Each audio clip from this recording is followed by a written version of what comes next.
गङ्गातरङ्गरमणीयजटाकलापं गौरी निरन्तरविभूषितवामभागं नारायणप्रियमनङ्गमदापहारं वाराणसीपुरपतिं भज विश्वनाथं वाराणसीपुरपतिं भज विश्वनाथम्।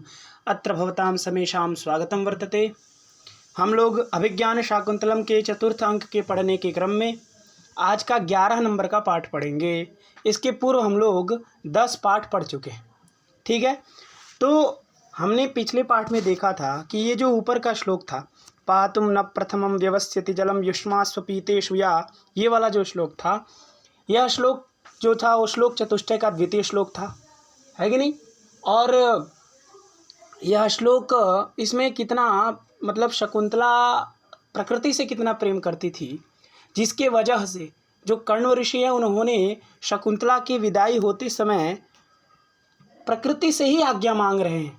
वन के देवी देवताओं जो वृक्ष हैं, वन में रहने वाले जो वृक्ष थे, जो आम का वृक्ष था, जो पीपल का वृक्ष था, जो नवमालिका था, जो चमेली का फूल था, जो बरगद का वृक्ष था, इत्यादि जितने सारे वृक्ष थे, उन सभी वृक्षों से आज्ञा मांग रहे हैं। तो उन्होंने कहा था पिछले श्लोक में कि जिसने पानी पीने से पहले, जो आप लोगों को पानी पिलाने से पहले, उससे पहले खुद पानी नहीं पीती थी, वही शकुंतला आज पति के घर जा रही है। शकुंतला पतिगृहम याति, वही शकुंतला पति के घर जा रही है। इसलिए आप सभी लोग आज्ञा दीजिए। और जो आप लोगों से इतना प्रेम करती थी कि आप लोगों के एक पत्ते को भी नहीं लेती थी। ऐसा नहीं था कि उसको सजना संवरना प्रिय नहीं था, वो बड़ा सजना संवरना उसको प्रिय था। वो चाहती थी कि आप लोग का पुष्प लेकर के हम अपने बालों में लगा करके हम सुंदर दिखें।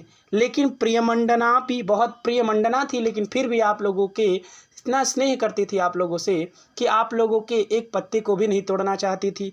वो ये सोचती थी कि यदि आप लोग के पत्ते को तोड़ रहे हैं मतलब आपके एक अंग को तोड़ रहे हैं। इतना आपसे प्रेम करती थी, इतना आपसे स्नेह था, और इस वजह से वो एक पत्ता तक आपका नहीं तोड़ती थी। और वही शकुंतला आज पति के घर जा रही है। इसलिए आप सभी लोग आज्ञा दीजिए।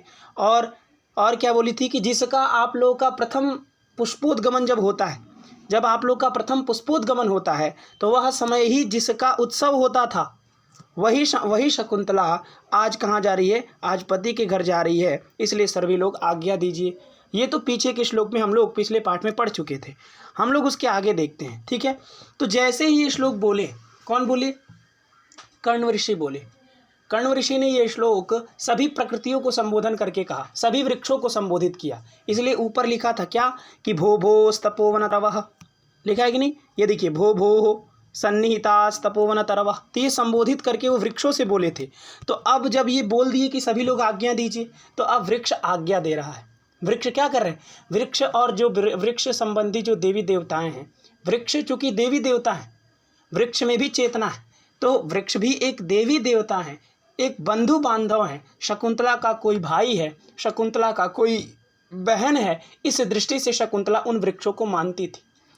उन सभी किसी वृक्ष को अपना भाई मानती थी, किसी वृक्ष को अपनी सहेली मानती थी, और किसी वृक्ष को देवी देवता मानती थी। तो ऐसे बंधु बांधव की तरह जो वृक्ष हैं, ऐसे वृक्षों से आज्ञा मांगा गया। तो उधर से वृक्षों ने आज्ञा दिया, अपनी अनुमति दी कि ठीक है तुम जाओ, हमने तुम्हें आज्ञा दे दिया। इस प्रकार को वो कहना चाह रहे, उधर से वृक्ष कहना चाहते हैं। तो वृक्ष कैसे बोले भाई? वृक्ष के पास तो मुख है नहीं, वाणी भी नहीं है कि वो बोले। तो वृक्ष ने क्या किया? सभी वृक्ष जो वन के देवी देवता लोग हैं, उन्होंने क्या किया? उन्होंने एक कोकिल माने कोयल, है कि नहीं, कोकिल रवम सूचयित्वा, कोकिल माने कोयल और रव माने होता है ध्वनि। तो कोकिलस्य रवम, कोकिल रवम, कोकिल का जो ध्वनि है, कोकिल की जो ध्वनि है, उस ध्वनि को सूचयित्वा, सूचित करके, मतलब वृक्षों ने कोयल से कहा कि तुम बोलो। तो जैसे ही कोयल ने अपनी आवाज़ निकाली, मधुर मधुर ध्वनि निकाली, तो कण्व ऋषि समझ गए कि ये हमें अनुमति मिल रहा है, ये हमें अनुमति मिल रहा है प्रकृति की तरफ से, ये हमें वृक्षों की तरफ से अनुमति प्रदान हो रहा है कि अब आप लोग जाइए, हम आपके साथ हैं, हमारा आशीर्वाद शकुंतला के साथ है। शकुंतला यहाँ मेरी बहुत सेवा की और अपने पति के घर जाने के बाद भी वह सुखी से रहे। यह हमारा जो यह आशीर्वाद है, यह आशीर्वाद रूपी कोयल का आवाज़ हम आपके सम्मुख भेज रहे हैं। यह भाव है कि नहीं? क्योंकि कोकिल रवम सूचयित्वा, वृक्षों ने कोकिल की ध्वनि को सूचित किया, कोकिल की ध्वनि को बुलवाया, क्योंकि कोकिल का जो ध्वनि होता है ना, वह आपकी यात्रा में भी यदि कहीं कोकिल का ध्वनि सुनाई दे दे, यदि कहीं कोयल बोल दे, तो आपकी यात्रा शुभ हो जाती। क्योंकि कोकिल का जो ध्वनि, कोयल का जो ध्वनि है, वह ध्वनि शकुन शास्त्रों में शुभ माना गया है। तो इसीलिए वृक्षों ने क्या किया, कोयल की ध्वनि को बुलवाया, कौआ से नहीं बुलवाया अथवा अन्य किसी पक्षी से नहीं बुलवाया, कोकिल से बुलवाया, ताकि शकुंतला का जो यात्रा है वो मंगलमय हो जाए। और उस जैसे ही उन्होंने कोकिल का ध्वनि बोला तो कण्व ऋषि समझ गए कि हमें अनुमति मिल गई, इसलिए उन्होंने आगे का श्लोक बोला, है कि नहीं। ये जो श्लोक उनका है ना, यह कहा जा रहा है, इस श्लोक में ये कहा जा रहा है कि जो हमारी शकुंतला है वह, उसको अनुमति मिल गई, उसको पति के घर जाने के लिए वृक्षों के द्वारा अनुमति मिल गई, है ना, इस मधुर ध्वनियों के द्वारा। इस बात को इस श्लोक में कण्व ऋषि कहते हैं। तो ये श्लोक कौन कह रहे हैं, कण्व ऋषि कह रहे हैं, ठीक है ना। तो ये श्लोक जो है ना, वो अपर वक्त्र नाम का छंद है एक, है कि नहीं, अपर वक्त्र। तो अपर वक्त्र नाम का जो छंद है, उस छंद में ये लिखा गया श्लोक है। अब अपर वक्त्र चूँकि छंद है तो उसका लक्षण जानना भी हम लोग को ज़रूरी है, क्योंकि प्रकरण आया है उसका। तो थोड़ा बहुत हम लोग उस पर सिंहावलोकन उसका कर लेते हैं, थोड़ा सा ही देखते हैं। देखिए उसका अक्षर होता है क्या, आयुजी नन रला गुरु समे तदपर वक्त्रमिदम नजौ जरौ, ये उसका लक्षण होता है। आयुजी, आयुजी माने होता है विषम। तो विषम पाद में क्या क्या रहेगा, विषम पाद मतलब प्रथम और तृतीय पाद।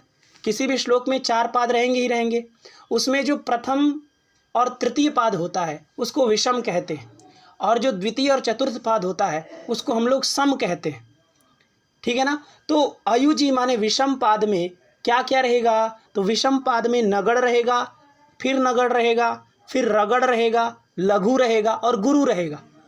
लक्षण के हिसाब से आयुजी न रला गुरु समे, तो आयुजी माने विषम, तो विषम में क्या रहेगा, नगड़ नगड़ रगड़ लघु और गुरु। तो नगड़ का 3, फिर नगड़ का 3, रगड़ का 3, 9 हो गया, एक लघु और एक गुरु, मतलब 11। तो प्रथम और तृतीय पाद में कितने आ गए, 11 वर्ण आ गए। और समय, सम में क्या रहेगा भाई, तो कह रहे हैं सम में रहेगा नजौ जरौ, मतलब नगड़ जगड़ और जगड़ रगड़। तो कितने हो गए, 3 3 6 और 3 3 6 6 6 12। इसका मतलब द्वितीय और चतुर्थ चरण में कितने हो जाएंगे, 12, है कि नहीं। मतलब प्रथम और तृतीय चरण में रहेंगे आपके कितने, 11, और द्वितीय और चतुर्थ चरण में रहेंगे 12। ये अपर वक्त्र का लक्षण होता है, यह अपर वक्त्र का स्वरूप है। बात समझ में आ गई। तो एक बार हम लोग गिन भी लेते हैं, प्रथम और तृतीय में कितने रहने चाहिए, 11। तो देखते हैं हम लोग प्रथम और तृतीय में। तो प्रथम कहाँ तक है, तो देखिए कहाँ तक है, क्योंकि 11 वर्ण आएंगे, तो 11 वर्ण जहाँ तक आएंगे वहाँ तक प्रथम पाद होगा, ठीक है। तो 1 2 3 4 5 6 7 8 9 10 11, ये आपका हो गया प्रथम पाद, ठीक है ना। ये आपका प्रथम पाद हो गया, जिसमें 11 आ गए। अब हमको फिर तृतीय पाद में जाना है, द्वितीय पाद में नहीं जाना है, ये ध्यान रखिएगा। तृतीय पाद में, विषम पाद में जाना है हमको। तो तृतीय पाद ये नीचे वाला पाद है, ये वाला पाद। तो इसमें भी हमको कितना गिनना है, 11 गिनना है ना। तो 1 2 3 4 5 6 7 8 9 10 11। तो यहाँ तक हो गया हमारा क्या, ये हमारा यहाँ तक हो गया 11। मतलब प्रथम और तृतीय में 11 वर्ण मिल गए, ठीक है। और द्वितीय और चतुर्थ पाद में कितने होने चाहिए, द्वितीय और चतुर्थ पाद में 12 होना चाहिए, है कि नहीं। तो देख लीजिए द्वितीय और चतुर्थ में भी देख लेते हैं कितने होने चाहिए, 12। तो 12 हम लोग गिन लेते हैं, 1 2 3 4 5 6 7 8 9 10 11 12 आ गया ना। अचों को गिनते, स्वरों को गिनते, उसमें हल नहीं गिनते। तो ये बंधु में न और ध है, तो आप 2 मत गिन लेना, है ना, ये ध्यान देकर आपको गिनना है। तो ये 12 हो गए आपके किस में, द्वितीय पाद में। और चतुर्थ में भी 12 ही होने चाहिए। तो चतुर्थ में देखिए 1 2 3 4 5 6 7 8 9 10 11 12 हो गया। म हलंत है, चूँकि उसमें अच है ही नहीं, हमको हलंत को थोड़ी गिनना, हमको तो अचों को गिनना है। तो ये हमारा लक्षण घट गया, इसीलिए इसमें क्या है, अपर वक्र नाम का छंद है, ठीक है। तो चलिए हम लोग इसके अर्थ पर विचार करते हैं। अनुमत गमना शकुंतला तरुभिरियं वनवास बंधुभिः परभृत विरुतं कलं यथा प्रतिवचनीकृतमेभिरीदृशम् अनुमतगमना शकुन्तला तरुभिरियं वनवासबन्धुभिः परभृतविरुतं कलं यथा प्रतिवचनीकृतमेभिरीदृशम्। ठीक है, इस प्रकार इसका पाठ होगा। अब देखिए, इसमें हमको इसके अर्थों पर विचार करना है। तो जैसे हमने पहले ही कहा कि कोकिल के ध्वनि को सूचित करके, माने सुन करके, किसने सुना? सभी लोग सुने। मंच पर जो जा रहे हैं, मतलब मंच की स्थिति क्या है? मंच की स्थिति बगीचा है, क्योंकि वो लोग अब कण्व ऋषि अपने आश्रम से निकल चुके हैं और बगीचा में प्रवेश कर गए। तो बगीचा में जैसे ही उन्होंने प्रवेश किया अपने उद्यान में, तो उन्होंने जो वृक्ष, जितने उस वन में रहने वाले जब भी वृक्ष हैं, उन वृक्षों से अनुमति मांगा कि सर्वैः अनुज्ञायताम्, सभी लोग आज्ञा दीजिए। तो उसके बाद एक कोकिल की ध्वनि आ गई। कोकिल की ध्वनि को सुनकर कण्व ऋषि ने कहा कि अनुमत गमना शकुंतला इयम तरुभी, और आगे इयम लिखा है ना, तो तरुभी इयम, इयम माने ये, शकुंतला, ये शकुंतला अनुमत गमना हो गई, ये शकुंतला अनुमत गमना हो गई। अनुमत गमना असी क्रिया का अध्ययन कर लीजिए तो है ना, तो क्या हो जाएगा कि ये जो शकुंतला है, इयम शकुंतला, ये जो शकुंतला है वह अनुमत गमना असी माने हो गई, अनुमत गमना है। अब ये जाने के लिए इसको अनुमति मिल गई है। अब अनुमत गमना क्या है? तो बोले अनुमतम गमनम यस्याह सा अनुमत गमना। अनुमतम माने अनुमति, गमनम माने पतिगृह यात्रा, पतिगृह यात्रा माने जाने के लिए, पति के गृह यात्रा करने के लिए अनुमतम माने अनुमति दे दी गई है, ऐसी हमारी शकुंतला हो गई। शकुंतला कैसी हो गई? तो उसको अनुमति मिल गई, गमनम माने जाने के लिए। तो अनुमत गमना कौन हो गई? शकुंतला। बात समझ में आ गई कि इयम शकुंतला, ये जो शकुंतला है वह अनुमत गमना हो गई। मतलब अनुमतम, अनुमतम गमनम यस्याह, यस्याह माने यस्याह शकुंतलायाः, जिस शकुंतला को अनुमतम माने अनुमति मिल गई, गमनम माने जाने के लिए, वैसे ही शकुंतला हो गई है। मतलब शकुंतला को जाने के लिए अनुमति मिल गया है। बात समझ में आ गई? किसके द्वारा मिल गया भाई? तो ए भी, ये नीचे आ जाइए, प्रतिवचनी कृतम और ए भी और ईदृशम विसर्ग संधि। तो प्रतिवचनी कृतम और आगे ए भी लिखा है ना, तो ए भी तृतीया बहुवचन का है कि नहीं? तो ए भी जो तरु भी, ए भी तरु भी, ये जो वृक्ष हैं, क्योंकि ए भी क्यों बोला जा रहा है? क्योंकि कण्व ऋषि एकदम बगीचे के समीप में उपस्थित हैं। तो जब समीप में उपस्थित होकर आप किसी को कहते हैं कि ये वृक्षों के द्वारा, तो आप ये लगाएंगे ना, तो ये के लिए आपको ये भी शब्द का प्रयोग करना पड़ेगा, है कि नहीं? तो इदम, इदम शब्द का बनेगा ए भी, है कि नहीं? तो ए भी जो तरु भी, ये जो वृक्ष हैं, ये जो वृक्ष हैं, जो वन में रहने वाले जो वृक्ष हैं, इन वृक्षों के द्वारा इयम शकुंतला, ये जो शकुंतला है वह अनुमत गमना हो गई, उसको अनुमति प्रदान कर दिया गया। और वो तरु भी केवल नहीं है, वह वनवास बंधु भी, वनवास, वन में वास करने वाले बंधु की तरह जो तरु भी, वन में निवास करने वाले जो बंधु की तरह हैं, ऐसे जो तरु भी, ऐसे तरु भी के द्वारा इयम शकुंतला, ये शकुंतला अनुमत गमना हो गई। बात समझ में आ गई कि इयम शकुंतला, ये जो शकुंतला है वह अनुमत गमना हो गई। अनुमत गमना विशेषण है शकुंतला का, कि शकुंतला कीदृशा अथवा कीदृशी शकुंतला। तो आप कहेंगे अनुमत गमना शकुंतला। शकुंतला कैसी हो गई है? कोई प्रश्न करेगा कि शकुंतला कीदृशी, तो आप बोलेंगे अनुमत गमना। तो ये शकुंतला जो है वो अनुमत गमना हो गई। अब किसी ने कहा कि अनुमत गमना क्या है, तब आप उसकी व्याख्या करेंगे। अनुमतम गमनम यस्याः, अनुमतम माने प्राप्तम, गमनम माने पतिगृह यात्रा, पतिगृह की यात्रा के लिए प्राप्त हो गया है अनुमति जिसको, ऐसी शकुंतला हो गई, ऐसी शकुंतला अनुमत गमना हो गई। बात समझ में आ गया?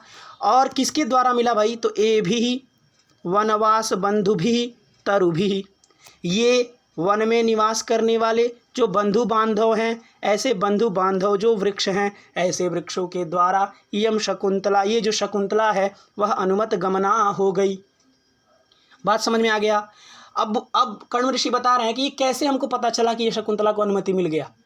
तो उन्होंने कहा यथा, यथा माने जैसे, यथा माने जैसे, ईदृशम, ईदृशम माने इस प्रकार का। तो ईदृशम कलम, ईदृशम कलम, कलम माने मधुरम, कलम इज इक्वल टू माने कलम बराबर है कि नहीं, कलम बराबर हो गया मधुरम।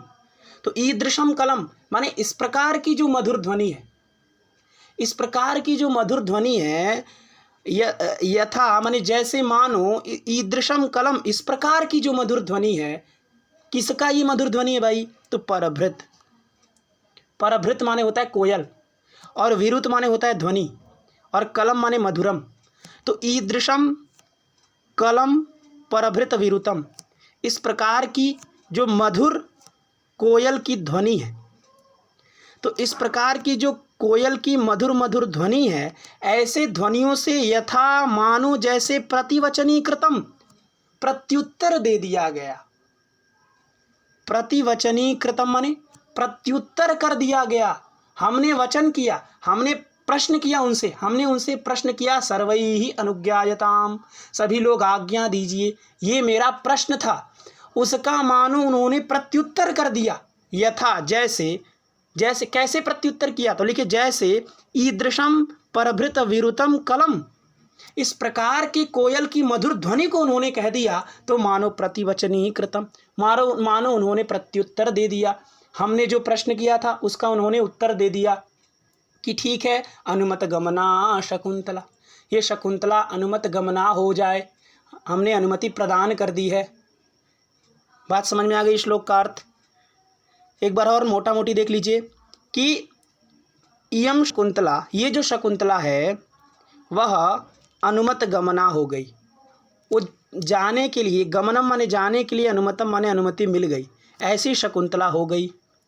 किसके द्वारा मिली? तो ए भी वनवास बंधु भी, जो तरु भी, ये वन में रहने वाले, वन में वास करने वाले जो बंधु बांधव की तरह जो वृक्ष हैं, तरु हैं, ऐसे तरुओं के द्वारा, तरु माने वृक्ष, तो ऐसे वृक्षों के द्वारा इयम शकुंतला, ये जो शकुंतला है वह अनुमत गमना हो गई, है कि नहीं। यथा जैसे, मानो, ईदृशम इस प्रकार की, परभृत विरुतम कोयल की जो ध्वनि है, जो बड़ी मधुर है, जो बड़ी कलम है, ऐसे कलम मधुरम जो परभृत विरुतम, परभृत का जो विरुत है, जो ध्वनि है, ऐसे ध्वनि से मानो जैसे प्रतिवचनी कृतम, प्रत्युत्तर दे दिया गया, है ना। उन्होंने अपना प्रत्युत्तर दिया अपने मधुर ध्वनि के द्वारा, अपने कोयल रूपी, कोयल की ध्वनि रूपी प्रत्युत्तर के द्वारा मानो हमको आदेशित कर दिया गया, हमको कह दिया गया कि अनुमत गमना शकुंतला, ये शकुंतला हमारे द्वारा अनुमति प्रदान कर दिया गया है इस शकुंतला को,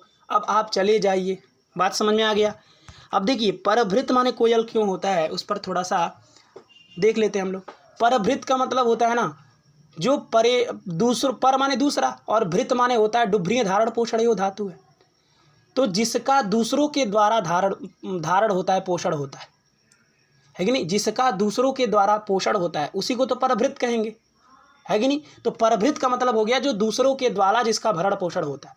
तो कोयल जो होता है ना, उसका दूसरों के द्वारा भरण पोषण होता है। कोयल जो होता है वो जब अंडा देता है तो वो अंडा का पालन कोयल नहीं करता है, इसीलिए उसका नाम परभृत है। क्यों? देखिए कोयल भी काला होता है, कौवा भी काला होता है, कौवे का भी अंडा उसी तरह होता है जैसा कोयल का होता है। तो जब भी कोयल अंडा देने वाला होता है, तो वो अंडा देने वाली होती है, तब वो जा कर के कौवे के घोंसले में दे देती है। जब कौवे के घोंसले में दे देती है तो कौवा का भी अंडा उसी में है, कोयल की भी अंडा उसी में है। तो कौवा ये समझ नहीं पाता है कि ये मेरा अंडा है कि कोयल का अंडा है, और वो ये समझता है कि ये मेरा ही अंडा है, और ऐसा समझ करके वह पालन पोषण करता रहता है अपने बच्चों की तरह। वो समझता है ये मेरा ही अंडा है, यह समझ करके वो पालन पोषण करता है। लेकिन जैसे ही अंडा बड़ा होता है और फूट करके, वो जब फूट जाता है अंडा, तो उसके अंदर से जो निकलने वाला जो बच्चा होता है, वह बच्चा जैसे ही निकलता है तो वो जो कोयल होता है वो जा करके अपने झुंड में मिल जाता है। इसलिए उस कोयल का नाम परभृत है, क्योंकि वो दूसरों के द्वारा उसका भरण पोषण होता है। तो पर कौन हो गया? कौवा। तो उस कौवे के द्वारा भरण पोषण होता है, इसलिए इस कोयल का एक नाम परभृत भी है। तो परभृत विरुतम, है कि नहीं। परभृत की जो मधुर ध्वनि, ऐसे मधुर ध्वनियों के द्वारा मानो यह सूचना दे दी गई कि मानो यह प्रतिवचनी कृतम, मानो प्रत्युत्तर दे दिया गया कि शकुंतला अनुमत गमना हो गई है, शकुंतला को अनुमति दे दी गई है हम लोगों के द्वारा, अब ले जाइए। बात समझ आ गई। अनुमत गमना शकुंतला तरुभिरियम वनवास बंधुभिः परभृत विरुतम कलम यथा प्रतिवचनी कृतमेभिरीदृशम, प्रतिवचनी कृतमेभिरीदृशम। चलिए आगे देखते हैं। आगे एक और श्लोक आया, देखिए। आकाशे, आकाशे माने आकाशवाणी हुई। अभी कण्व ऋषि ने ये श्लोक कहा ही कि अब अनुमति मिल गई, अब चलो आगे चलते हैं। आगे चलने ही वाले थे कि एक आकाशवाणी हुई।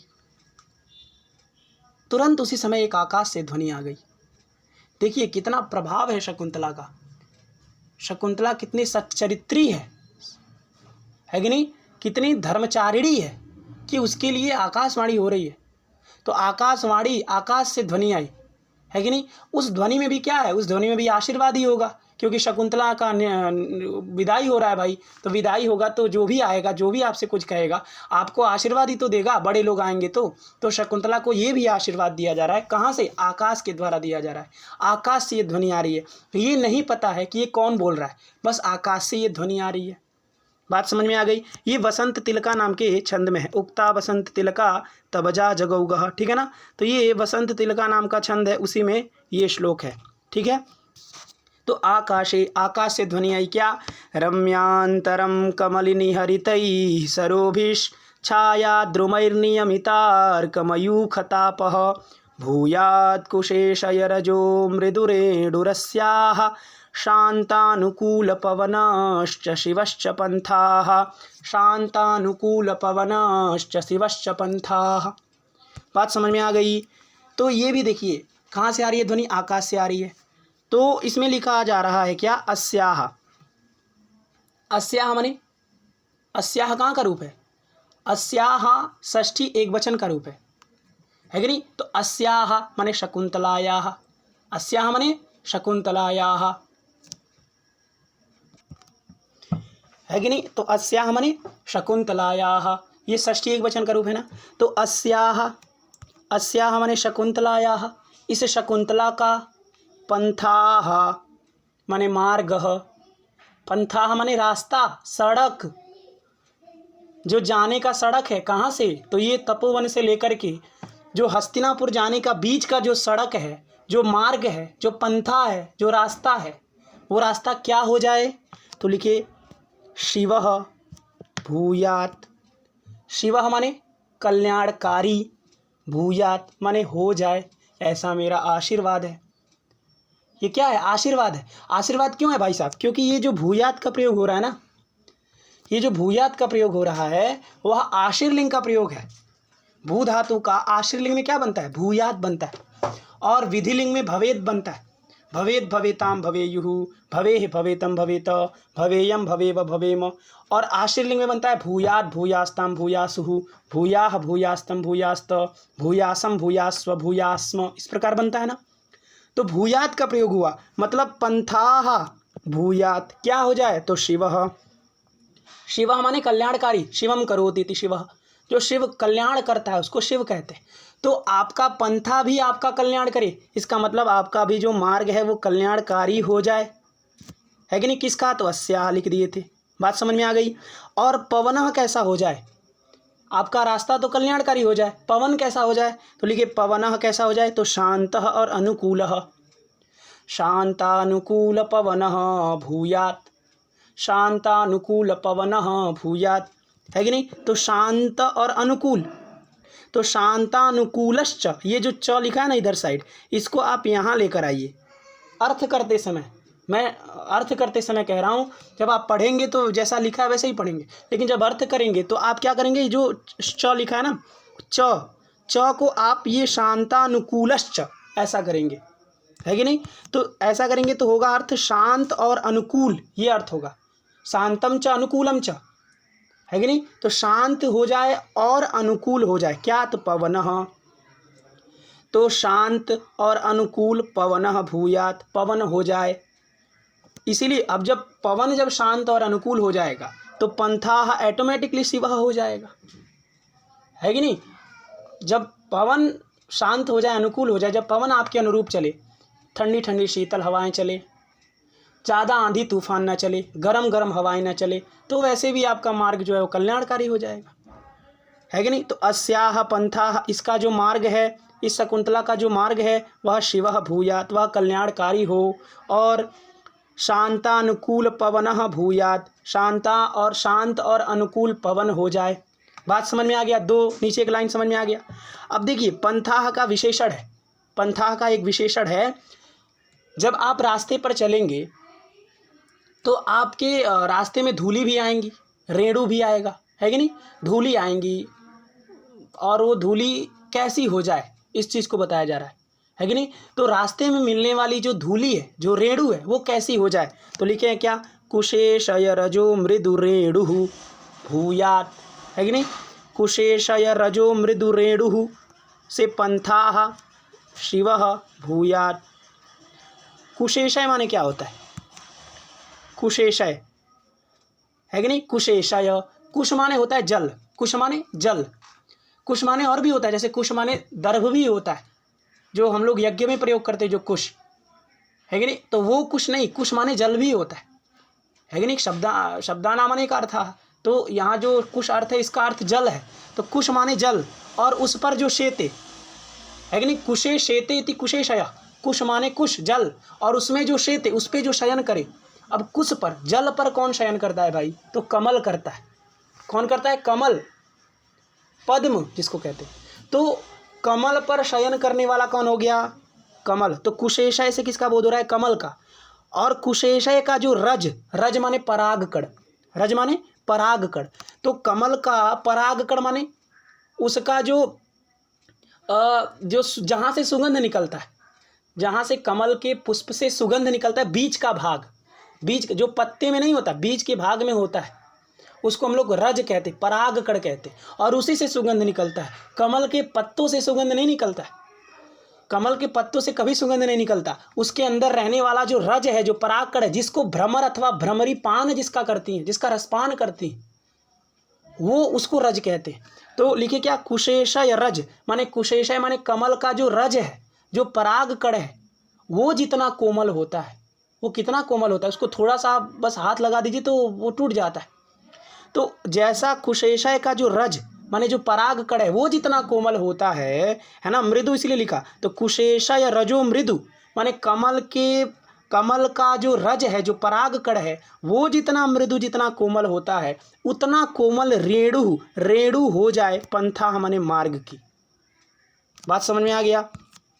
कुशेशयानां रजः इव मृदुः रेणुः यस्याः, सा यस्याः माने जिस मार्ग का जो कुशेशयानाम रजः इव माने कुशेशय माने कमल के, रज माने परागकण के समान, मृदु माने कोमल, रेणु माने धूली से व्याप्त पंथा जो मार्ग है वह शिवः भूयात्, वह कल्याणकारी हो। मतलब ये भी आशीर्वाद दिया जा रहा है कि जो पंथा जो मार्ग है आपका, वह कमल के परागकण जितने कोमल होते हैं, उतने कोमल कोमल धुलियाँ आपकी हो जाए, आपके पैर में बिल्कुल भी छाला ना पड़े, आपके पैर में पता भी ना चले कि नीचे धूल है, आपको लगे कि वो कमल बिछाया गया, कमल के पत्ता बिछाया गया, कमल का परागकण बिछाया गया, ऐसा लगे। ऐसी हमारी शकुंतला को थोड़ा भी कष्ट न हो। बात समझ में आ गया कि कुशेशय माने कमल के, रज माने परागकण जितना मृदु, जितना कोमल होता है, उतना कोमल, रेणु माने धूलि से युक्त पंथा जो मार्ग है वह शिवः भूयात्, वह कल्याणकारी हो जाए। बात समझ में आ गई। अब देखिए पंथा हमें प्रथमा एक वचन है, आप बिल्कुल ये रामा की तरह मत सोचिए, है ना। इसलिए कुशेशय रजो मृदु रेणु ये प्रथमा एक वचन का था, इसलिए ये विशेषण है पंथाः का कि पंथाः कैसा हो जाए। तो बोले कुशेशयानाम रजः इव मृदुः कोमलः रेणुः यस्य माने यस्य पथः, जिस पथ का, जिस मार्ग का जो रेणु है वो कोमल हो जाए, है कि नहीं। तो ये पंथाः प्रथमा एक वचन का है। पंथाः पंथानौ पंथानः, पंथानम पंथानौ पथः पथा, ऐसा रूप चलता है उसका, है कि नहीं। तो ये ध्यान रखना है, ठीक है। अब देखिए पंथाः का और विशेषण है है कि नहीं। कुशेष या रजो मृदु रेणु, ये एक विशेषण हो गया। दूसरा विशेषण क्या है, दूसरा विशेषण है रम्यांतरः। ये रम्यांतरम लिखा है, वहाँ रम्यांतरः होना चाहिए, है कि नहीं, यहाँ 2 विसर्ग होना चाहिए, क्योंकि ये विशेषण है पंथाः का। जब पंथाः पुल्लिंग का शब्द है तो रम्यांतरम कथम नपुंसकलिंगे भविष्यति। अरे रम्यांतरः अभी पुल्लिंगे एव चलति, अतः तत्र रम्यांतरः इति भवितव्यम। तो देखिए रम्यांतरः, रम्यांतरः माने क्या होता है, रम्यम अंतरम यस्य, रम्यम अंतरम यस्य पथः, अन्य पदार्थ पंथा है, मार्ग है, इसलिए पथः करेंगे आप। तो रम्यम अंतरम यस्य पथः, जिस पथ का, जिस मार्ग का, अंतरम, अंतरम माने होता है मध्य भाग, अंतरम माने मध्य भाग, तो जिस पथ का मध्य भाग। अब मध्य भाग मतलब, मध्य भाग का मतलब हो गया तपोवनाद आरभ्य भर्तृकुलम यावत मध्यगामी मार्ग। यहाँ से आरंभ करके पति क्या है, तपोवन है ना, तो तपोवन जो आश्रम है वहाँ से आरंभ करके भर्तृकुल माने हस्तिनापुर से पहले का जो बीच का मार्ग है, उसी मार्ग की बात हो रही है, इसलिए लिखा अंतरम। अंतरम माने बीच का मार्ग, तो बीच का मार्ग कैसा हो जाए, तो रम्यम, रम्यम हो जाए, रमणीय हो जाए, सुंदर, बड़ा रमणीय, बड़ा आनंद प्रदान करे आपको, है कि नहीं। तो पंथाः का जो बीच का मार्ग है वो रम्यम, वो रम्यम हो जाए। तो रम्यम अंतरम है ना, रम्यम अंतरम माने मनोहरम, यस्य पथः, है कि नहीं, बीच का भाग, बीच का भाग जो है रम्यम माने रमणीय हो जाए, ऐसा पंथा, ऐसा जो मार्ग है जिसका बीच का भाग रमणीय हो जाए, वह पंथा शिवः भूयात्, वह जो मार्ग है वो कल्याणकारी हो जाए। बात समझ में आ गई। और देखिए और क्या है, और एक और देखिए, रम्यांतरः में जब मार्ग, बीच का मार्ग रमणीय कब होगा, बीच का मार्ग रमणीय कब होगा, जब अगल बगल अच्छे से तालाब हो, पानी हो, जिससे आने वाली जो वायु है वो शीतलता से आए और ऊपर से हमको धूप ना लगे, तभी तो हमारा मार्ग रम्य होगा, तभी तो हमारा मार्ग कल्याणकारी होगा। तो यही आगे के लाइनों में कहा जाएगा। देखिए कमलिनी हरितैः सरोभिः रम्यांतरः, रम्यांतरः कब होगा, जब कमलिनी हरितैः सरोभिः होगा, इसलिए कमलिनी हरितैः ये कारण है रम्यांतरः का। बीच का मार्ग तभी रमणीय होगा जब कमलिनी हरितैः और सरोभिः रहेगा, इसलिए इसमें तृतीया किया गया, तृतीया बहुवचन, क्योंकि वो करण है, उसके वो साधन है, उसी के द्वारा ही रम्यांतर मार्ग होगा, है कि नहीं। तो देखिए इसका अर्थ क्या है, कमलिनी माने होता है कमल, कमलिनी माने कमलिनी, कमल होता है और एक कमलिनी होती है, तो कमलिनी जो कमलिनियाँ हैं, और हरितई जो हरी भरी कमलिनियाँ हैं, जो अभी हरी भरी, जो सूखी नहीं है, ऐसी जो कमलिनियाँ हैं, जो हरितई जो बड़ी हरी भरी हैं, ऐसी हरी भरी कमलिनियों से युक्त जो सरोभी, जो सरोवर है, जो तालाब है, ऐसे तालाबों के द्वारा, ऐसे तालाबों के द्वारा अंतरम माने बीच का मार्ग जो है वह रम्यम, वह रमणीय हो जाए। बात समझ में आ गई कि कमलिनियों से हरा भरा जो सरोभी, जो तालाब है, जो सरोवर है, उन सरोवरों के द्वारा अंतरम माने बीच का मार्ग रम्यम, रमणीयम भूयात्, रमणीय हो जाए।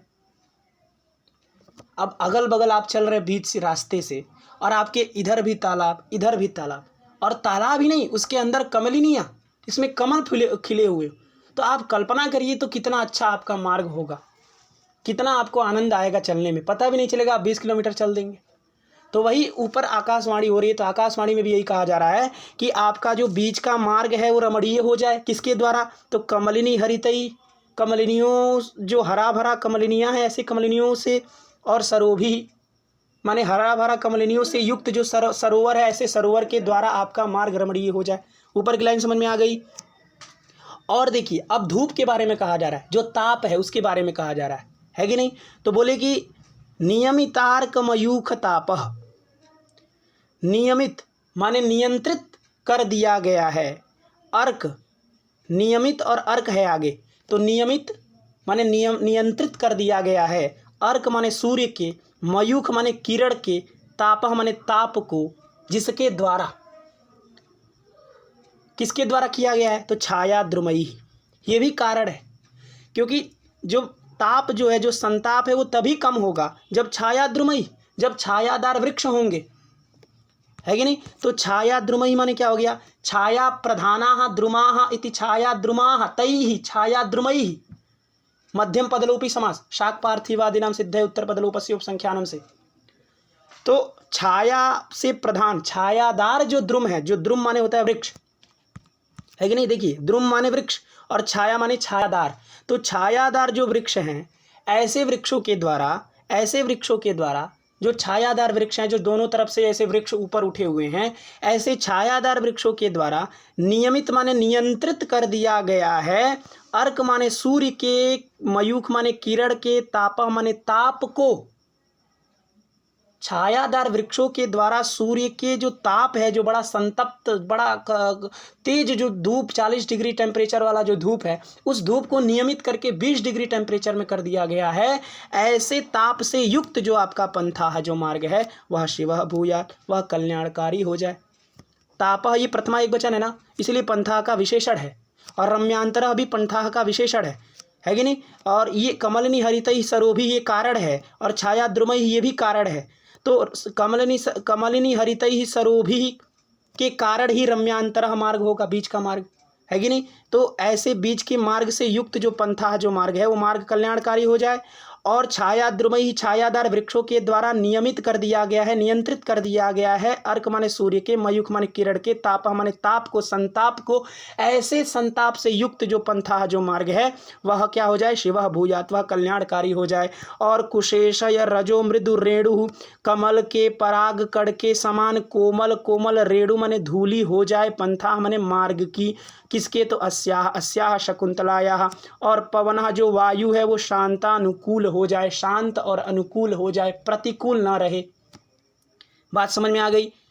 तो रम्यांतरः माने रम्या, बीच का मार्ग रमणीय हो जाए। कैसे, तो कमलिनी हरितैः सरोभिः, हरे भरे कमलनियों से युक्त जो सरोवर है, ऐसे सरोवरों के द्वारा रम्यांतरः, है ना, अंतरः माने बीच का मार्ग, रम्य हो जाए, रमणीय हो जाए। और छायाद्रुमयी छायादार वृक्षों के द्वारा नियमित माने नियंत्रित कर दिया गया है। अर्क माने सूर्य के, मयूख माने किरण के, ताप माने ताप को, ऐसे ताप से युक्त जो पंथा, जो मार्ग है, वो कल्याणकारी हो जाए। और कुशेशय माने कमल के रज माने पराग कण, जितना मृदु, जितना कोमल होते हैं, उतना ही कोमल रेणु माने धूली से युक्त पंथा माने मार्ग कल्याणकारी हो जाए। और अस्याह शकुंतलायाः, ये सब किसका है, तो अस्याह शकुंतलायाः, शकुंतला का जो मार्ग है, और किसी के मार्ग की बात नहीं हो रही है। अस्याह माने शकुंतलायाः। और पवन वायु जो है, वो शांतानुकूल हो जाए। बात समझ में आ गई होगी। रम्यांतरः कमलिनी हरितैः सरोभिश्च छायाद्रुमैर्नियमितार्कमयूखतापः भूयात् कुशेशय रजो मृदुरेणुरस्याः शांतानुकूलपवनाश्च शिवश्च पंथाः, है कि नहीं। अब आगे देखिए, ये क्या थी, ये आकाशवाणी थी। क्या थी, आकाशवाणी थी। आकाश से ध्वनि आ रही थी। अब ध्यान दीजिए, आकाश से ध्वनि आ रही है, इसका मतलब आकाश में रहने वाले जो देवता लोग हैं, वही देवता लोग तो नियंत्रित करते हैं वायु को, वही देवता लोग तो नियंत्रित करते हैं जल को। इसीलिए ये आशीर्वाद दिया जा रहा है कि मैं ही तो इसको संचालित कर रहा हूँ, और मैं तुम्हारे लिए अनुकूल रखूँगा, है कि नहीं। तुम इतनी धर्मचारिणी हो, इसलिए हम लोग अनुकूल रहेंगे तुम्हारे। बात समझ में आ गई। सर्वे माने सभी लोग, सर्वे माने सभी लोग। अब वहाँ रहने वाले सभी पांचों लोग, नहीं पांचों नहीं, बहुत लोग हैं वहाँ। कितने लोग हैं, सभी आश्रम के लोग हैं। कौन कौन, तो अनसूया, प्रियंवदा, शकुंतला, गौतमी, है कि नहीं, और शार्ंगरव, शारद्वत और कर्ण, इतने लोग हैं, मतलब 7 लोग हैं। आश्रम में पात्र कितने हैं, 7, तो 7 लोग वहाँ पर उपस्थित हैं। बात समझ में आ गई। तो सर्वे, वो सभी 7 लोग, सविस्मयम, विस्मयेन सहितम सविस्मयम, आश्चर्यचकित होकर के, आकर्णयन्ति, सुन रहे हैं, सुने इस बात को जो ऊपर से आया, इस बात को बड़े आश्चर्यचकित होकर के सुने। ठीक है। तो सर्वे सविस्मयम आकर्णयन्ति, सभी बड़े आश्चर्यचकित से सुनते हैं। आश्चर्यचकित वाली बात ही है भाई। अब आकाश से ध्वनि किसी के लिए आ रही है तो आश्चर्य वाली बात है ही, तो इसीलिए सर्वे सविस्मयम आकर्णयन्ति, सभी आश्चर्यचकित होकर के सुनते हैं। ठीक है। तो उसमें गौतमी ने कहा, जाते पुत्री ज्ञातिजन स्निग्धाभिः अनुज्ञात गमना असि तपोवनम देवता भी। ये तपोवनम देवता भी लिखा है, गलत लिखा है। यहाँ तपोवन देवता भी होना चाहिए, ऊपर की बिंदी नहीं होना चाहिए, है कि नहीं। तो तपोवन देवता भी, जो कि ज्ञाति जन स्निग्धा भी। तो गौतमी ने संबोधन किया जाते पुत्री। ये पुत्री संबोधन किसके लिए है? शकुंतला के लिए। तो शकुंतला को संबोधन किया गया, क्या जाते पुत्री, है कि नहीं। ज्ञाति जन स्निग्धा भी, ज्ञाति माने होता है बंधु बांधव लोग, बंधु बांधव को हम लोग ज्ञाति कहते हैं। तो जो ज्ञाति जन है, जो बंधु बांधव जन है, ऐसे जन, ऐसे बंधु बांधव जनों की तरह स्निग्धा भी, जिनको स्नेह दिया गया है तुम्हारे द्वारा, जिनको बंधु बांधव जन की तरह स्नेह दिया गया है, ऐसे जो तपोवन देवता भी। ये तपोवन देवता भी का विशेषण है ज्ञाति जन स्निग्धा भी, कि तपोवन देवता भी, तपोवन के जो देवता लोग हैं, तपोवन के जो देवता लोग हैं, ऐसे देवताओं के द्वारा। और वो देवता कैसे? तो ज्ञाति जन स्निग्धा भी, बंधु बांधवों की तरह जिसको स्नेह दिया गया है, ऐसे जो तपोवन देवता भी, ऐसे जो तपोवन के देवता लोग हैं, ऐसे देवताओं के द्वारा अनुज्ञात गमना असि। अनुज्ञातम माने प्राप्तम, गमनम माने जाने के लिए, असि माने हो। तो माने जाने के लिए तुमको अनुमति दे दिया गया है कि नहीं। तो अनुज्ञात गमना असि, जाने के लिए अनुमति दे दिया गया है। इसीलिए क्या करो? प्रणम भगवती। क्या बोले? प्रणम भगवती। भगवती द्वितीय बहुवचन का रूप है, गौरी का गौरी, वैसे भगवती का भगवती माने भगवतियों को। तो भगवतियों को क्या करो? प्रणम, प्रणाम करो। भगवती ही प्रणम माने प्रणाम करो। प्रणम कहाँ है? लोट लकार मध्यम पुरुष एक वचन, है कि नहीं। तो प्रणम, त्वम प्रणम, तुम प्रणाम करो। किसको? तो भगवती ही। ये भगवतियाँ जो है, इन भगवतियों को प्रणाम करो, क्योंकि इन लोगों के द्वारा तुम्हें अनुमति दे दिया गया है। इसलिए जब आपको कोई अनुमति दे देता है कि ठीक है बाबू जाओ काम करो, तो आप कहते हैं ठीक है चल रहे हैं महाराज जी प्रणाम, ऐसा कहते हैं ना। तो वैसे ही कहना चाह रही हैं गौतमी भी कि आपको अनुमति तो दे दिया गया, अनुज्ञात गमना असि, लेकिन अब प्रणाम करो भगवती को, है कि नहीं। अब इसके बाद शकुंतला क्या करती है, देखिए। शकुंतला सब प्रणामम, प्रणाम के साथ, प्रणाम करते हुए, परिक्रम्य घूम करके, परिक्रम्य माने घूम करके, ऐसे चारों तरफ घूम करके सब प्रणामम प्रणाम करती हैं, प्रणाम सहित घूमती हैं, मतलब ऐसा हाथ जोड़ करके चारों तरफ घूम रही हैं, मतलब सबको प्रणाम कर रही हैं। इसके बाद सब प्रणामम परिक्रम्य, प्रणाम करते हुए घूम करके, जनांतिकम, जनांतिक में बोली। जनांतिक का मतलब होता है जब आप किसी के कान में कुछ कहते हैं, हाथ का ओट लगा करके जब कान में किसी को कुछ कहा जाता है, उसको हम लोग जनांतिक कहते हैं संस्कृत में। तो जनांतिकम माने जनांतिक में बोली, किसी के कान में बोली। अब किसके बोली? तो आप संबोधन देखिए, हला प्रियंवदे, मतलब प्रियंवदा को बोली। प्रियंवदा को बोली कि हाथ कान में बोल रही है, मतलब वहाँ खड़े जो पात्र हैं वो लोग नहीं सुन रहे, जनता सुन रही है। जो लोग सामने बैठ करके वो नाटक देख रहे हैं वो लोग सुनेंगे, लेकिन वहाँ के जो पात्र हैं वो लोग नहीं सुनेंगे। इसलिए क्या कर रही है वो? जनांतिक में बोल रही है। और क्या बोल रही है देखिए, बोली हला प्रियंवदे, सखी प्रियंवदा, आर्यपुत्र दर्शनोत्सुकायाः अपि आश्रम पदम परित्यजन्त्याः दुःखेन मे चरणौ पुरतः प्रवर्तेते। ये वाक्य बोली कि हला प्रियंवदे, सखी प्रियंवदा, आर्यपुत्र दर्शनोत्सुकायाः अपि, आर्यपुत्र माने दुष्यंत। आर्यपुत्र पहले के लोग ना अपने पति को कहते थे, है कि नहीं। आर्यपुत्र अपने पति को, प्राचीन के लोग जो थे, मतलब पूर्वज थे जो हमारे, उस समय के लोग क्या करते थे? अपने पति को आर्यपुत्र से संबोधित करते थे। आर्य से केवल नहीं, यदि आर्य के आगे पुत्र लगा दिया गया, मतलब वो पति को संबोधित कर रही हैं, इसलिए आर्यपुत्र माने पति हो जाता है। तो आर्यपुत्र दर्शनोत्सुकाया, आर्यपुत्र को दर्शन माने देखने की उत्सुकता होते हुए भी, मुझे आर्यपुत्र को देखने की बड़ी उत्सुकता है। इसी कारण से तो हम दिन भर कुटिया में उन्हीं की याद में खोए रहते थे, तो मुझे देखने की तो बड़ी उत्सुकता है।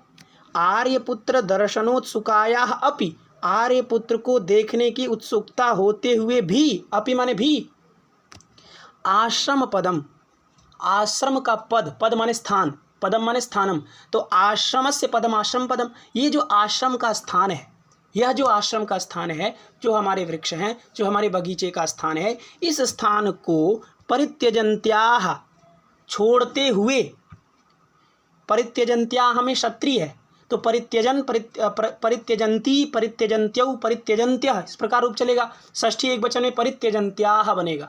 तो परित्यजन्त्याः माने छोड़ते हुए, में, ये में का विशेषण है। में भी कहाँ बनेगा? षष्ठी एक वचन में। में बराबर मम, में माने मम होता है, तो मम इस पूरे पद के स्थान पर में आदेश हो जाता है, ते मयाव एक वचनस्य सूत्र से। तो में माने मम, तो में माने मम, मेरा जो चरणौ, जो मेरे जो चरण हैं, जो मेरे जो दोनों पैर हैं, वह पैर पूर्वतः माने अग्रे, आगे, दुखेन प्रवर्तेते, बड़े दुखपूर्वक प्रवर्तित हो रहे हैं, बड़े दुख से आगे बढ़ रहे हैं। क्या छोड़ते हुए? तो आश्रम पदम परित्यजन्त्या, आश्रम के स्थान को छोड़ते हुए जो मेरे चरण हैं, जो मेरे पैर हैं, वह बड़े दुखेन, बड़े दुख के साथ पूर्वतः माने अग्रे प्रवर्तेते, प्रवर्तित हो रहे हैं, चल रहे हैं। मुझे इस आश्रम को छोड़ के जाने का मन नहीं है। भले मुझे आर्यपुत्र को देखने की उत्सुकता है, आर्यपुत्र को देखने की उत्सुकता होते हुए भी इस आश्रम के स्थान को, जहाँ मैं बचपन से रही हूँ, ऐसे इस आश्रम के स्थान को परित्यजन्त्याः छोड़ते हुए, मैं चरणों, मेरे जो दोनों चरण हैं, वह दुखेन पूर्वतः प्रवर्तेते, बड़े दुखपूर्वक आगे रखे जा रहे हैं। मुझे इस आश्रम पद छोड़ते हुए बड़ा दुख हो रहा है। कहने का तात्पर्य ये है। बात समझ में आ गई? ये चरणौ यहाँ पर द्विवचन है, इसलिए प्रवर्तेते में भी द्विवचन है कि नहीं? चरणम अगर रहता तो प्रवर्तते रहता उधर, तो प्रवर्तते, प्रवर्तेते, प्रवर्तन्ते, तो चरणौ प्रवर्तेते, इस प्रकार वहाँ प्रयोग किया गया। बात समझ में आ गई? अब आगे देखिए, आगे क्या है? प्रियंवदा, प्रियंवदा ने कहा, क्योंकि प्रियंवदा कोई ना बोली कि हला प्रियंवदे आर्यपुत्र दर्शनोत्सुकायाः अपि आश्रम पदम परित्यजन्त्या दुखेन मे चरणौ पुरतः प्रवर्तेते, ऐसा वो पहले बोली। तो प्रियंवदा ने इस बात को सुना, तो प्रियंवदा ने कहा कि न केवलम तपोवन विरह कातरा सख्येव, कह रही है कि सख्येव, सखी धन एव, यण संधि हो गई, सख्येव, तो सखी एव माने सखी ही, तो केवल सखी ही कातरा न, केवलम सख्येव कातरा न, कातरा माने दुखी, तो सख्येव कातरा माने दुखी, केवलम न, केवल सखी ही दुखी नहीं है, केवल तुम ही दुखी नहीं हो। सखी का मतलब शकुंतला, तो केवल सख्येव माने केवल तुम ही कातरा दुखी हो, ऐसा न, ऐसा न। और वो कातरा किसका है? तो तपोवन विरहात, तपोवन विरह कातरा माने तपोवन के विरह से जो कातरा, जो दुखी तुम हो, वो केवल तुम ही नहीं हो। न केवलम तपोवन विरह कातरा सख्येव, तपोवन के विरह से जो दुख उत्पन्न हुआ, वह दुख केवल सखी को ही नहीं है, बल्कि किसको किसको है? तो आगे देखिए क्या लिखे हैं कि त्वया उपस्थित वियोगस्य, त्वया माने तुम्हारे द्वारा, उपस्थित माने जो उपस्थित किया गया है, जो उपस्थापन किया गया है, जो ये उत्पन्न किया गया है, क्या? वियोग, आश्रम से तुम्हारा वियोग हो रहा है, तुम्हारा अलगाव हो रहा है, ये क्या मैंने उपस्थित किया है? ये मैंने उत्पन्न किया, ये तो तुम ही उत्पन्न की हो ना। इसलिए त्वया उपस्थित वियोगस्य, तुम्हारे द्वारा जो ये वियोग उपस्थित किया गया है, ये जो वियोग उत्पन्न किया गया है ना, तो त्वया उपस्थित वियोगस्य तपोवनस्य, तुम्हारे, ये तपोवनस्य का विशेषण है कि तुम्हारे द्वारा उपस्थित किया गया जो वियोग है, ऐसे तपोवन का भी तावत समवस्था दृश्यते, समवस्था, तपोवनस्य समवस्था दृश्यते, तपोवन का भी समवस्था दिख रहा है। समवस्था माने समानम अवस्था, समान अवस्था दिख रही है। जैसी तुम्हारी अवस्था है वैसे ही इस तपोवन का भी है। ऐसा प्रियंवदा ने नहीं कहा कि मेरा भी है, उसने कहा ये पूरा तपोवन तुमसे दुखित है, तुम जा रही हो, इससे पूरा तपोवन दुखित है।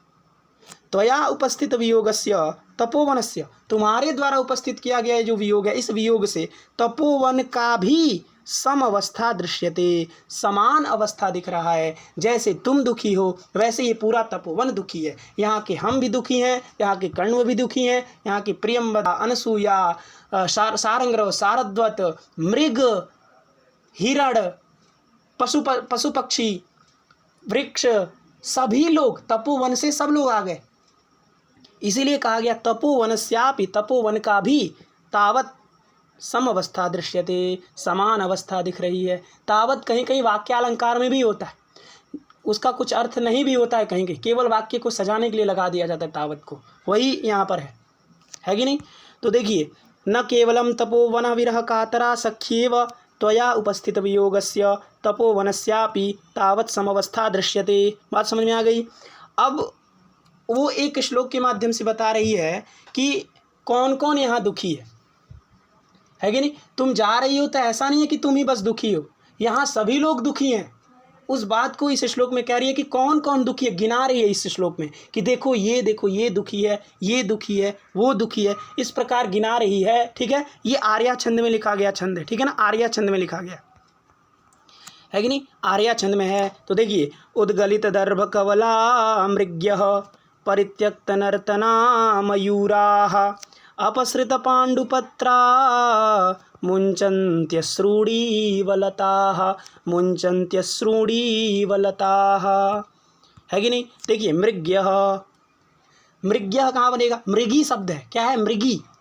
मृग की बात नहीं हो रही है, मृगः मृगौ मृगाः वाला मृग नहीं है, ये मृगी है, माने मृग की पत्नी, स्त्री, क्योंकि शकुंतला को कहा जा रहा है ना। तो देखिए, कोई भी स्त्री जब किसी के घर से जाती है तो सबसे ज़्यादा दुखी दिखाता कौन है, मृगी, माने स्त्रियां ही दिखाती हैं, स्त्रियां ही रोती हैं बहुत ज़्यादा।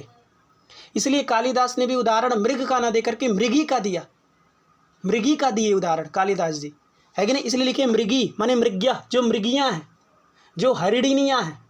वो हरिणियाँ क्या हैं, क्या कर रही हैं, तो उद्गलितः दर्भ कवलाः, है कि नहीं। देखिए, उद्गलिता माने उगल दिया गया है, दर्भ माने कुश के, कवल माने कवर को। जो कवर होता है ना, कवर समझते हैं, जैसे हम लोग चावल खाते हैं मुंह में, तो जो हाथ में जो बनता है, जिसको उठाते हैं हम लोग, उसको कवर कहा जाता है। तो जो कवर है, जो मृग ने अपने मुंह से बनाया था कवर, अब मुंह में डालने के लिए, उस कवर को उगिल दिया, खा लिया था लेकिन उगिल दिया। जैसे ही सुना कि आज शकुंतला जा रही है, वैसे ही उगिल दिया।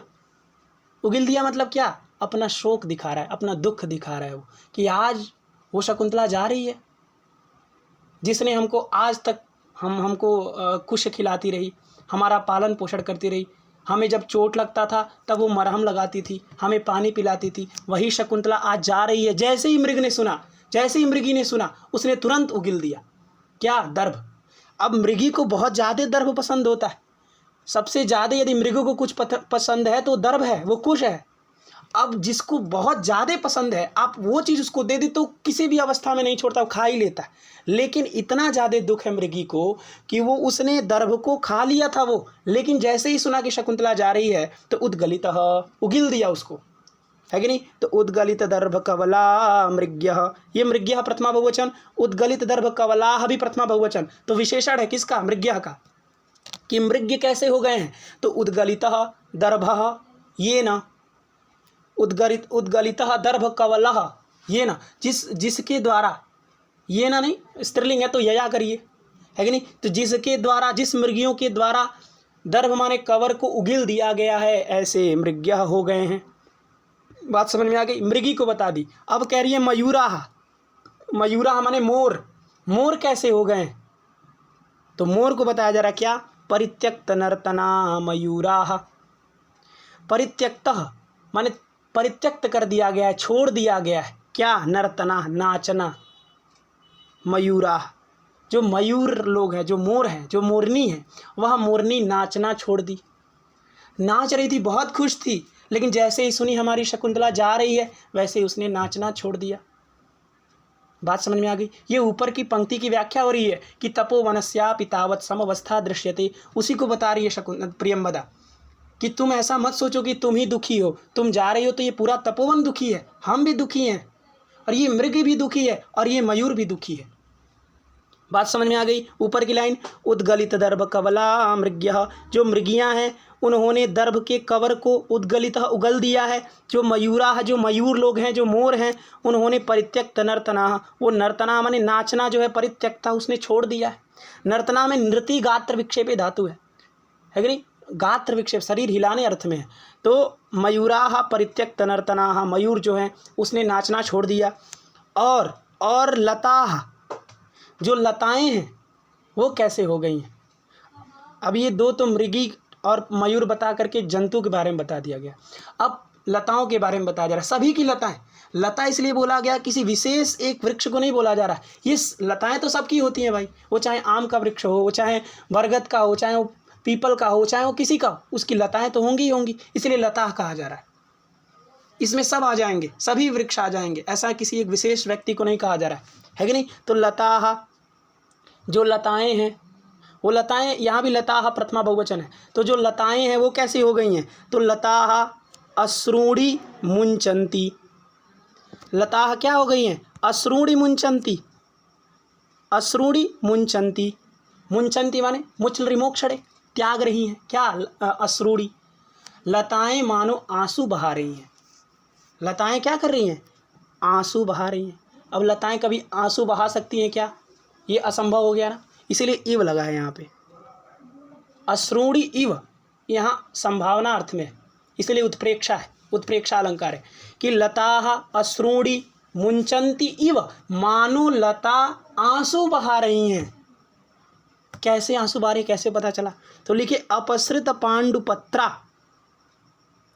अपसृत माने गिराया गया है, पांडु माने पीले कलर का जो पत्ता, पत्र जो पत्ते हैं, तो पीले कलर के पत्ते गिराए गए हैं, है ना। अपसृतः माने गिरा दिया गया है, पांडु माने पीले कलर के, पत्रा माने पत्ते को, जिस लताओं के द्वारा, तो अपनी लताओं ने अपनी पीली पीली पत्तों को गिराना शुरू कर दिया है। इसका मतलब मानो अश्रूणी मुंचन्ति, मानो वो पीले पीले पत्तों के द्वारा लता अपनी आंसुएं बहा रही हैं कि हमारी शकुंतला जा रही है, हमारी शकुंतला जा रही है।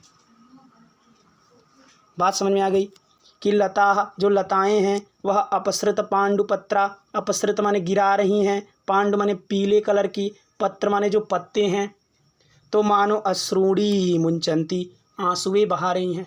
अश्रूणी बहुवचन का प्रयोग है, अश्रु अश्रुणी अश्रूणी ऐसा बनता है। तो अश्रूणी एक थोड़ी होता है आंसू, आंसू इसलिए वो उसमें बहुवचन का प्रयोग है। तो लताः, जो लताएं हैं, वह अश्रूणी मुंचन्ति, वह मानो आंसू बहा रही हैं। किसके द्वारा, तो अपने पीले पीले पत्तों को गिरा रही हैं। तो मानो पीले पीला पत्ता नहीं गिर रहा है, लताएं अपने पीले पीले पत्ते रूपी आंसू गिरा रही हैं कि आज हमारी शकुंतला जा रही है। बात समझ में आ गई कि मृग्या, जो मृगियां हैं, उन्होंने जो दर्भ कवल है उसको उद्गलित, उसको उगल दिया है। मयूराः, जो मयूर हैं, जो मोर हैं, जो मोरनी हैं, उन्होंने नर्तनाः परित्यक्तः, वो जो नाचना है उसको उन्होंने छोड़ दिया है। और लताः, जो लताएं हैं, वह अपनी पीली पीली पत्तों के गिराने रूपी आंसुओं के द्वारा मानो आंसू गिरा रही हैं, है कि नहीं। बात समझ में आ गई। तो उद्गलित दर्भ कवला मृग्यः परित्यक्त नर्तना मयूराः अपसृत पांडुपत्रा मुंचन्त्यश्रूणी वलताः। ठीक है, आज के लिए इतना ही।